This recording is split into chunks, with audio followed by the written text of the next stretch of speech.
मेरा गोरा रंग, बोलती आंखें, कंधों तक बलखाते बाल, चौड़ी छाती, पतली कमर और चिकनी सुडौल जांघें सभी को लुभाती थी। पुरुष मेरे सौंदर्य को देखकर कहते, ये लड़की तो किसी रसगुल्ले से कम मुलायम और रसदार नहीं है।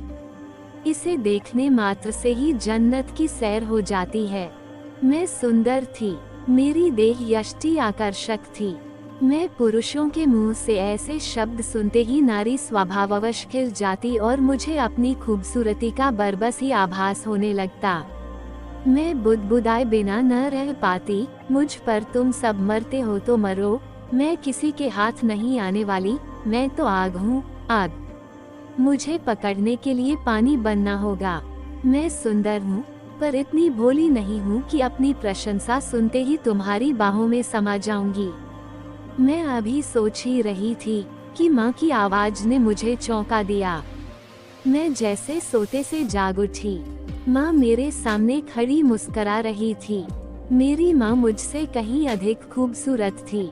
वो एक प्रौढ़ महिला थी, लेकिन देखने में 21-22 की ही लगती थी। वो अपने सौंदर्य और स्वास्थ्य के प्रति हरदम सजग रहती थी।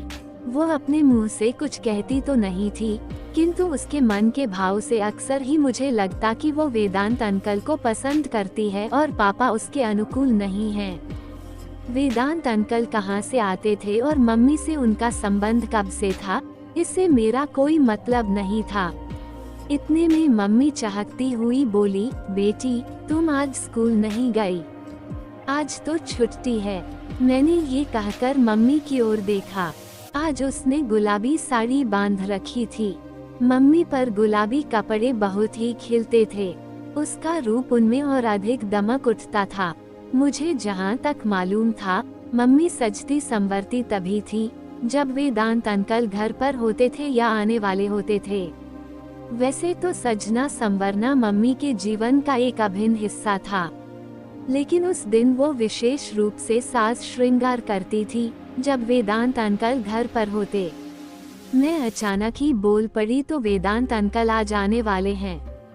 मेरी समझ में यह नहीं आ रहा कि मम्मी पापा के लिए क्यों नहीं सजती संवरती है। शायद माँ के सपनों के राजकुमार पापा नहीं हैं, वेदांत अंकल ही हैं। वैसे ये कड़वा सच भी है। वेदांत अंकल पापा से अधिक सुंदर और स्मार्ट हैं। अपने आप को हमेशा ही सुंदर बनाकर रखते हैं। कपड़े ढंग के पहनते हैं और पापा तो बिल्कुल ही ढीले ढाले व्यक्ति हैं। एक ही कपड़े को दो रोज तक पहने रहते हैं। शेव तभी बनाते हैं जब खुजली होने लगती है या उन्हें कोई टोक देता है। माँ को तो चुस्त और खूबसूरत पुरुष चाहिए। वेदांत अंकल चुस्त भी हैं और सुंदर भी हैं। इसी बीच माँ ने मुझे टोक दिया, ये लड़की तो हमेशा ही कुछ न कुछ सोचती ही रहती है। जा अपनी सहेली माधुरी से मिला, वो तुम्हें कल याद कर रही थी। मैं अवाक रह गई। माँ मुझ पर आज इतनी मेहरबान क्यों है? अचानक ही मुझे माधुरी के घर क्यों भेजने लगी? आखिर माजरा क्या है?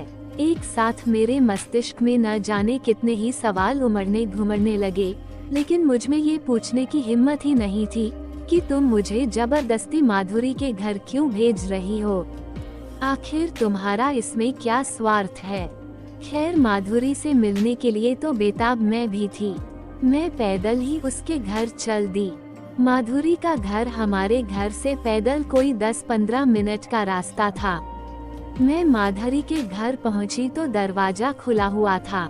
मैं बिना आवाज दिए ही अंदर चली गई। घर में उसकी माँ के सिवा कोई नहीं था। माधुरी का भाई देवगन भी नहीं था। मुझ पर उसकी माँ की नजर पड़ी तो वह बोली, अंदर आ जा काजोल, काफी दिनों बाद आई है। माधुरी और देवगन तो अपनी नानी के घर गए हैं, कल सुबह तक आ जाने की उम्मीद है। खड़ी क्यों है? आ बैठ तो सही। मैं उसकी माँ के साथ बैठकर भला क्या बात करती। 2-3 मिनट तक खड़ी रही, फिर बोली, आंटी मैं जा रही हूँ, माधुरी आए तो कह देना मैं आई थी। ये कहकर मैं दरवाजे से होते हुए बाहर आ गई। माधुरी हम उम्र थी, लेकिन उसका भाई देवगन मुझसे 1 साल छोटा था। वैसे वह देखने में छोटा नहीं लगता था। देवगन बहुत शरारती भी था। वो केवल शरारती ही नहीं था, बहुत सुंदर और स्मार्ट भी था। मेरी उम्र यही कोई 15-16 की थी। देवगन 15 का था। जीन्स की पैंट और टी शर्ट में वह किसी राजकुमार से कम सुंदर नहीं लगता था। मैं यही सब सोचती हुई अपने घर आई तो दरवाजा धक्का देते ही खुल गया। मैं बरामदे से होते हुए मम्मी के बेडरूम के सामने आई तो किसी मर्दाने आवाज को सुनते ही ठिठक गई, पापा तो घर पर है नहीं, 2 दिनों के लिए बाहर गए हैं। फिर यह मर्दानी आवाज कहाँ से आ रही है और यह आवाज किसकी हो सकती है? मैं वहीं खड़ी होकर सोचने लगी कि यह आवाज कहाँ से आ रही है। यह आवाज मम्मी के बेडरूम से आ रही थी। मैंने सोचा शायद पापा आ गए हैं, लेकिन वह तो ऑफिस के काम से गए हैं। काम बीच में ही छोड़कर कैसे आ सकते हैं? मैं ये सोचते सोचते दबे पांव मम्मी के बेडरूम की ओर बढ़ गई। दरवाजे के नजदीक आकर खिड़की की ओर देखा तो खिड़की बंद थी। मैं अंदर झांकना चाहती थी। मेरे मन में वैसे कोई दुर्भावना नहीं थी। मैं तो ये देखने के लिए बेचैन थी कि कहीं पापा तो नहीं आ गए हैं। तभी मेरी निगाह दरवाजे के गोल छेद पर पड़ी। मैं एक आंख बंद कर दूसरी आंख से उस छोटे से गोल छेद में झांकने लगी। अंदर का नज़ारा देखकर मुझे अपनी आंखों पर विश्वास नहीं हुआ। मैंने अपनी आंखें मलकर फिर उस गोल छेद से झांका तो वही दृश्य नजर आया। इस बार अविश्वास करने का कोई सवाल ही नहीं था। वेदांत अंकल बिल्कुल ही निर्वस्त्र थे और मम्मी चड्डी बनियान में थी। इस मुद्रा में दोनों ही बहुत खुश थे। एक दूसरे की आंखों में आंखें डाले यूं बैठे थे जैसे एक दूसरे को सम्मोहित कर रहे हों। इतने में मम्मी ने वेदांत अंकल के पेट में गुदगुदी की। वह अनायास ही हंसने लगे और हंसते हंसते ही उन्होंने मम्मी को अपनी गोद में उठाकर बिठा लिया। मम्मी उनके गले में बाहें डालते हुए बोली, तुम्हारी बाहों का स्पर्श बड़ा ही उत्तेजक है। दिगंबर ने तो मुझे कभी ऐसा आनंद दिया ही नहीं। तुम्हारा पति दिगंबर कोई मर्द थोड़े ही है, वह तो भोदू है। न जाने कैसे उसके साथ तुम रहती हो। वेदांत अंकल ये कहकर हंसने लगे। दिगंबर तो एक खंभा है जिसकी आड़ में मैं तुम्हारे साथ रहती हूँ। दिगंबर जैसे पति को उंगलियों पर नचाना मुझे खूब आता है। मम्मी यह कहते कहते काफी आक्रामक हो गई और उसने वेदांत अंकल के गाल को दांतों से काट लिया। वेदांत अंकल भी कहीं चूकने वाले थे। एक हल्की सी सीतकार लेते हुए उन्होंने मम्मी को बाहों में समेट लिया, फिर उसके होठों को जोर से भींच लिया। अब कैसा लग रहा है? कैसा क्या लग रहा है? अच्छा लग रहा है। क्या तुम्हें नहीं पता, स्त्रियां दर्द से मिठास चूसती हैं। मम्मी के शब्द ये कहते कहते लड़खड़ा गए। उसकी आंखें बंद हो गई। दोनों एक दूसरे के होंठ ऐसे चूस रहे थे जैसे लॉलीपॉप या आइसक्रीम चाट रहे हों। तभी वेदांत अंकल ने मम्मी को एक हल्की सी थपकी लगाई। इस थपकी के जवाब में मम्मी ने भी उनकी पीठ पर एक हल्की सी चिकोटी काट दी। सेक्स का इतना जीवंत और उत्तेजक दृश्य मैंने पहली बार ही देखा था। मेरा रोम रोम रोमांचित हो उठा। मेरे कपड़े पसीने से नहा गए। मुझे इस खेल को देखने में आनंद भी आ रहा था और घृणा भी हो रही थी। घृणा इसलिए हो रही थी क्योंकि यह खेल मेरी मम्मी किसी दूसरे मर्द के साथ खेल रही थी। पापा के साथ वह खेल में शामिल होती तो शायद मुझे घृणा न होती या मैं इतनी देर तक यहाँ न खड़ी होती। इतने में ही मैंने देखा, दोनों एक दूसरे से थक हार कर ऐसे दूर दूर बैठे हौंफ रहे हैं मानो 2 शिकारी कुत्ते बराबर की कुश्ती लड़ते लड़ते थक गए हों और पुनः लड़ने के लिए सुस्ता रहे हों। तभी मम्मी ने हाथ का इशारा करते हुए कहा, आओ यहाँ मेरे पास। आज तो होंठ ऐसे चूस रहे थे जैसे कोई आइसक्रीम चूसता हो। क्या तुम इस मामले में पीछे थी? वेदांत अंकल ये कहकर जाने के लिए उठ खड़े हुए। मम्मी ने उनका हाथ झुककर पकड़ लिया। क्यों? दिल भर गया। अब बस भी करो, काजोल कहीं आ गई तो मुश्किल हो जाएगी। वेदांत अंकल की आवाज में थकान थी, लेकिन मम्मी के चेहरे पर थकान की शिकन तक भी नहीं थी।